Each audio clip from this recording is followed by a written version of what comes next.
Well, welcome back. I think we're back at the Great Give, the Radiothon 2020 here at WNHH FM, 103.5 FM, live streamed at newhavenindependent.org. It's that time of year, folks, the Great Give. Hundreds of nonprofits joining together to raise money, friendly competition. We're looking to break a record because the COVID-19 pandemic, the extra work everyone's doing at the toughest, challenging time of our lifetimes. We're looking to raise $2 million through our community for these hundreds of groups together. We're at the 1.2 million mark. I was just looking at the leaderboard. We got 1 day, 6 hours, 23 minutes, and 53 seconds to go. So before we go to our next guest, I would just like to give you the skinny on how you can help and be part of our community coming together to help our great nonprofits tackle our fundamental community challenges. Go to thegreatgive.org. Don't forget thegreatgive.org. Pick out your favorite organizations, second favorite, third favorite organizations to donate money to. It's easy. It makes a difference. In this half hour, we're going to ask you to consider including New Haven Reads, one of my favorite nonprofits in town. What a great organization. We've watched that one grow over the last 15 or so years to do such great work, such meaningful work with so many people. Fiona Bradford is here to tell us all about that. Welcome to the Great Give Radiothon, Fiona Bradford. How you doing? I'm good, thank you. Thanks so much for having me, Paul. It's great to talk to you. How's COVID treating you? Well, it's a challenge, same for everybody else. I mean, New Haven Reads, we have been very busy responding to COVID, and we're delighted to say that we've been able to pivot our programs, and we're now doing online tutoring instead of in-person tutoring through the wonders of Zoom. And we've also, we're participating in a huge book distribution program with the Board of Ed and Read to Grow. So starting this Friday, we're going to be giving out books at meal sites at 12 of them. Ooh, what a great idea. But before we go any further, Fiona, I got ahead of myself. You don't really, you have to sing for your supper here. We do. Although it can be a poem. I'm prepared. I have kid poems. All right. You have to sing a song or read a poem. You got some poems from your kids in New Haven Reads. Yes. Hit it. Okay. So I was looking, so every April is National Poetry Month. And one second, let me turn my phone off.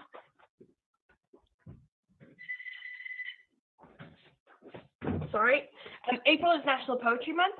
And we have our kids in our Willow Street site did a different type of poem every week. So we had lots of poems to choose from. So there was a ton of poems about food. So I picked one about pizza, and then I have a limerick. So the first one is, and this is from Terrell, who's 10. Pizza is delicious. It is made in Italy. Zombies don't eat it. Zebras don't eat it. A pizza has toppings. So that was really good. I like that one. And then the second one is from Gabriella, who's 9. I went to Puerto Rico. It was magnifico. I swam at the beach and ate a juicy peach. I did not see one mosquito. And that's it. Love those.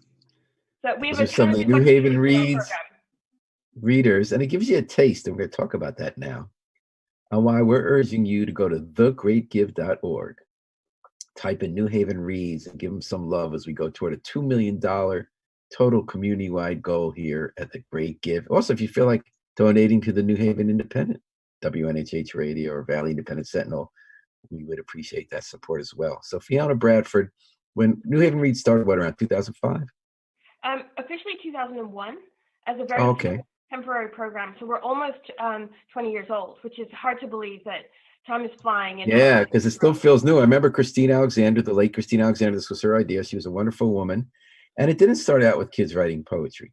It started out on Ashman Street, where people like us came with all the extra books in their house and just dumped them off. And it was a book bank. And you just gave a lot of books away. And then very soon it grew into an educational organization. People donate. So many people I know in New Haven donate their time to tutor young children. They get the books, they get some help online, but they're also getting the in-person tutoring every week. So how many kids now, how many sites do you have now? Where, and how many kids do you tutor? So pre-COVID, we had 4 physical locations. So we are on Ashman Street, and Bristol Street, which are across the street from each other. We have in science 5 science parks, and we're over on Willow Street in East Rock. So those are our 4 locations, and we have 450 volunteers coming every week to work with over 550 kids. Did you just say So 450 a big volunteers? operation these days. Yeah, from across the community, 450 from all over. volunteers. Yes, 400 amazing people who just give at least an hour of their week just to come and to work with a student and help that kid learn to read. And I know how meaningful it is. I'll admit I don't do it, but I do work with people who do. And I know how meaningful it is to them, that time they spend every week to connect with a young person, show they care, help them with reading, which is indispensable part of one's development in youth. So you can do a lot. You can do so much as you're older. And I just think it makes a huge difference in these kids' lives. So you do the tutoring. You have an annual spelling bee. You still have the book bank, right? So the book bank is how, as you said, it's how we started, and it's still a hugely important part of what we do. So we're usually giving out, 110, 120,000 books a year, and What? that's because people like you and my neighbors and everybody just in the community donates their gently used books that they don't need anymore, and we're getting them back out into the community. Now, is So it just the tutoring you're doing, or is it also do adults come in and get those books? yeah, we're open to the public. So adults come in, families come in. We have school field trips that come, about 100 a year, coming from different schools all over New Haven, Hamden, etc. And those kids come and they can go book shopping. So they get 5 books when they come, and teachers can take as many books as they want. We have teacher open days during the summer and during the year, so they can come and they can get books for their classrooms, because lots of teachers have to spend some of their own money kitting out their classroom. So if we can help in any way in that scenario, we help. So it's fantastic. The book bank is great. It's really much the core of what we do. But I still love physical books. I won't read ebooks. I love books. They're a crucial part of my life, and I have to hold them in my hand. I know that's old fashioned. Do young people like to read the books in their hands, or is it they just as fine with an ebook? it depends. I think it depends. I think that right now they're getting really into Epic and things like that the schools are using to read books. But there's nothing like holding a book in your hand and looking at the pictures and seeing how much you've got left and that kind of thing. We, as part of the tutoring hour, kids are reading physical books.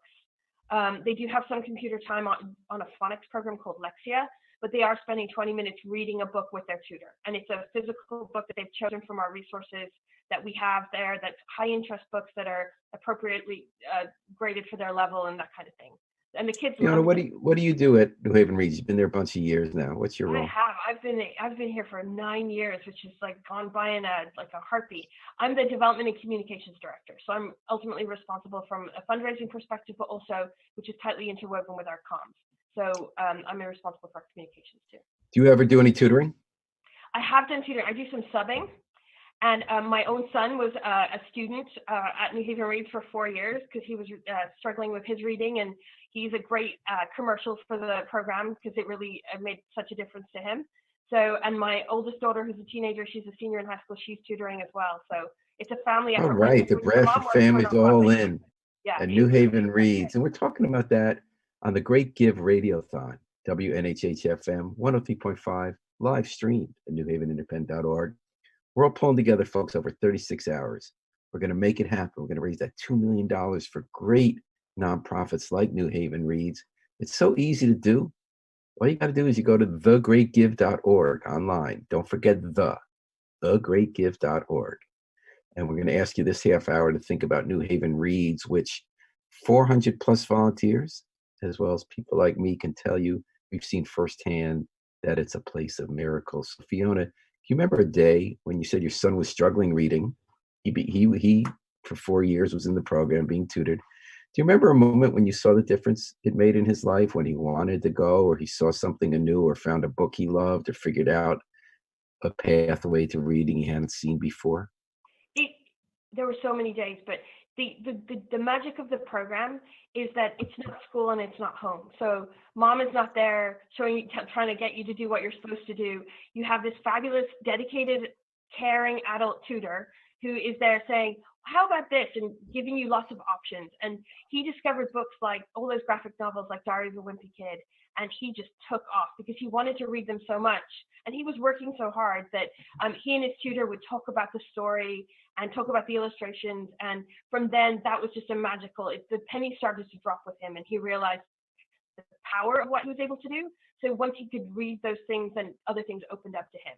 And that was a real moment for him. And that was for me too, because it was like, you're trying to support your child and you want them to do as well as they can. So, and it's hard when, they're having a hard time at the beginning. Fiona, how about a day when you filled in as a sub? Because you spend all this time, the hard work you do to raise the money to get the word out so this can go on. When you stepped in and saw yourself, it was like, do you remember a day when you connected with someone or read a special story or saw the light go off in the kid's eyes? So there was, I once had to sub in for a second grader, and she was just having a really bad day. She was disappointed that her tutor wasn't there because they had a great relationship, and her tutor I think must have been sick or something. And so I'm subbing in, and she doesn't know me, and so there's some getting to know you time, and we were working through her stuff. But then we started to connect because I started to ask her questions about the story that she'd been reading and got her to tell me and kind of put her in the power position, and you guide me and tell me what to do because I'm only your sub. And What an interesting idea. You guide me. Yeah. So it's not phony because you are looking for her to do that. Yeah. And so she went from kind of being it wasn't having an off day to by the end, she's like, this is great. You can be my sub again when my tutor isn't there. And it made me, I hope I was helpful to her, but it made me feel amazing because you're like, a lot of our tutors tell us this is the most, the fun and important hour of their week. They have such a great experience with their kid and they have such a great bond. They really become cheerleaders, and it's wonderful to see, and it's a wonderful experience. I think sociologists call that a third place. We all need our third places. Yes. Fiona, that's a great story about how you figured out how to do subbing. So then other times, instead of hands-on reading with them, you're raising the money and getting the word out so this can all take place. How much money do you have to raise a year? So our budget is about $1 million a year, which is a lot of money. A lot of money. And we are very fortunate that, we have a great reputation in the community. People believe in what we're doing, and they see the work that we're doing, and we're able to show lots of great scores. We're testing our kids and showing the progress that they're making. And we're very fortunate. So, the community really steps up and helps us, and we write grants, and fabulous places like the Community Foundation are supporting us and putting on things like the Great Give as well. So it takes a community to build a community. So we're very fortunate to be part of the community that we live in. $1 million. Okay, that means right now, everybody, thegreatgive.org, just throw in what you can because they got a big thing. Do you get there every year? Do you get to your million every year? Yes, we do. And where are some of the biggest supporters in addition to the Community Foundation? Who else is behind you? So we have New Alliance Foundation are very supportive, and they have a very big literacy focus. Seedlings Foundation have been a long-time supporter, so we're very fortunate that way. So, and we have a number of organizations like the Schoenemann Foundation as well, who are local and who have a kind of a wide brief that are giving us money. And then we have. I'm not familiar with that last one. What did you call the last one? I heard Seedlings. I heard what? Schoenemann. How do you spell that? SCHAENEMAN. The Louis G. Who are they? So Lou Schoenemann III is the current kind of chair, but his father worked for Stop and Shop, and he founded the foundation for him. Oh, that's great. Well, glad people following it. So it's interesting to watch an idea grow, to see it be so community connected, to see someone have an idea like Christina Alexander, some people come across it. So you've been building, you've been going steady, growing every year, and then COVID-19 happens.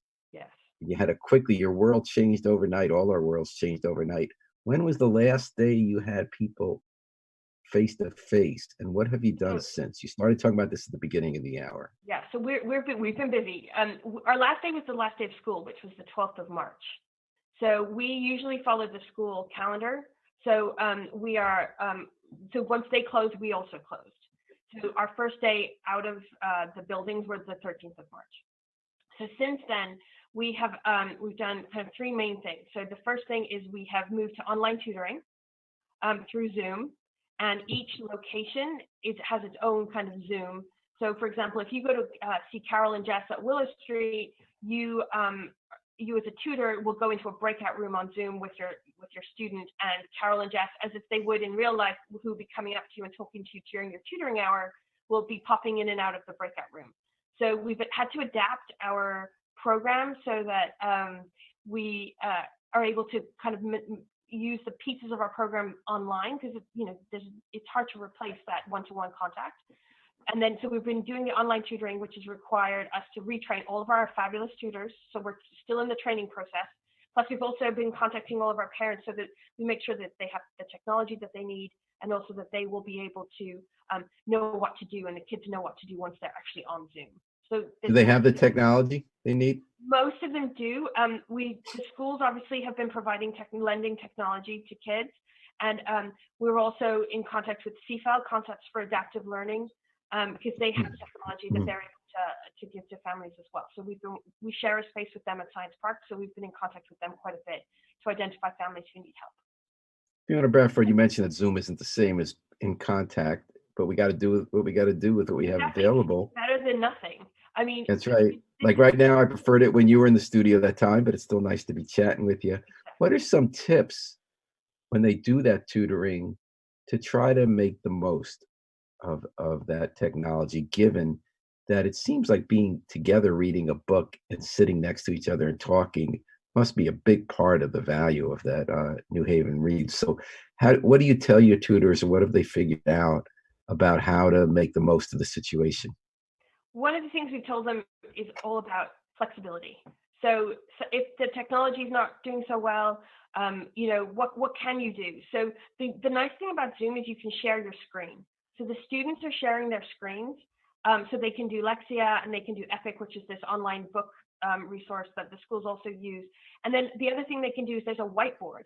So they can use the whiteboard to play word games, to draw pictures, to write things, to play around with spelling, to play tic-tac-toe. So there are ways that they can still engage, because normally at the end of the tutoring hour, there's a game element to it. So our tutors are being fabulous and flexible and really kind of thinking about what their kids are talking about. Plus, they're just talking.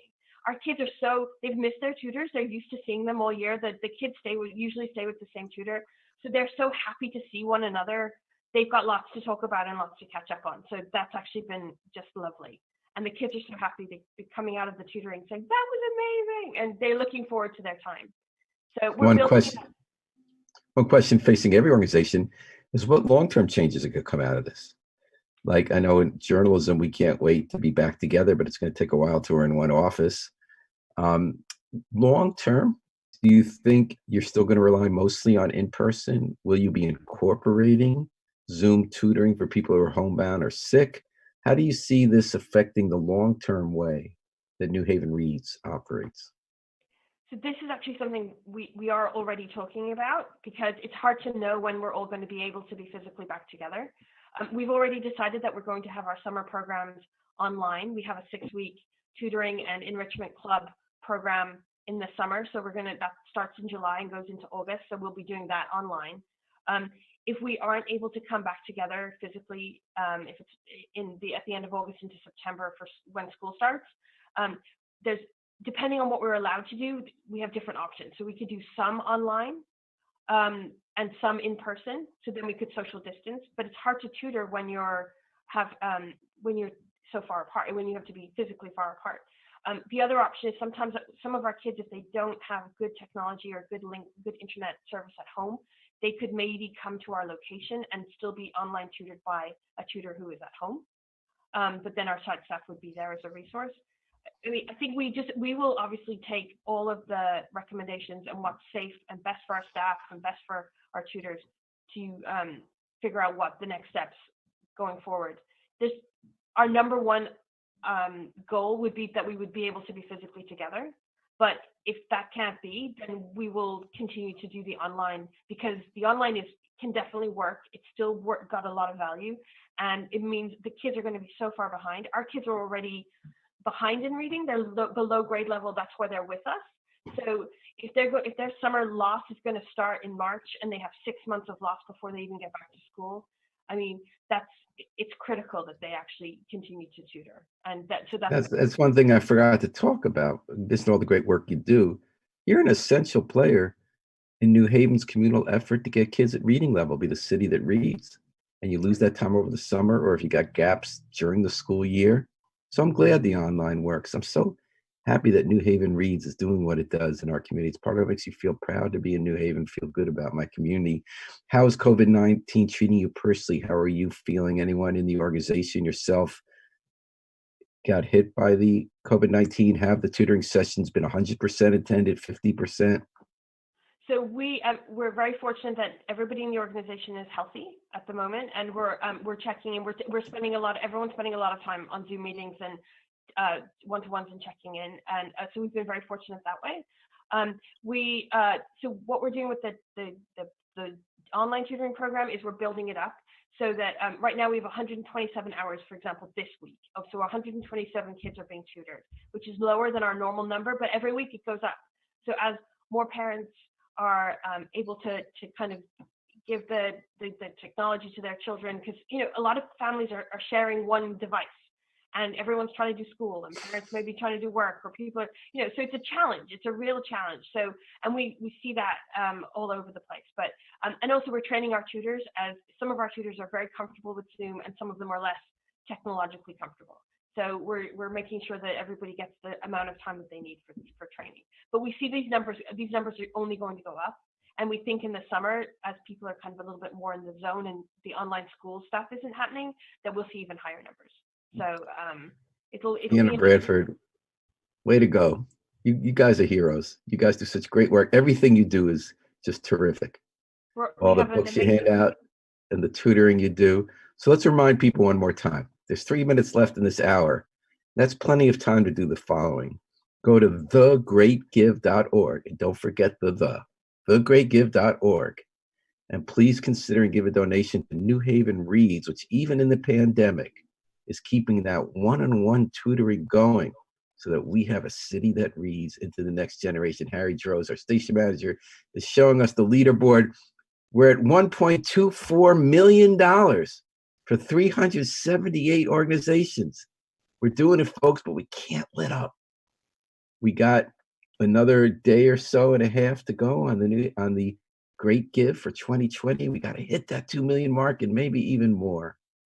Thank you very much, Fiona Bradford, for making time to fill us in on the great work you're doing at New Haven Reads. Harry Jones, our station manager, is going to entertain us with a little bit of a musical interlude. I'm Paul Bass. I'll be back after the break, right on the other side of the hour. We're going to keep the Great Give going.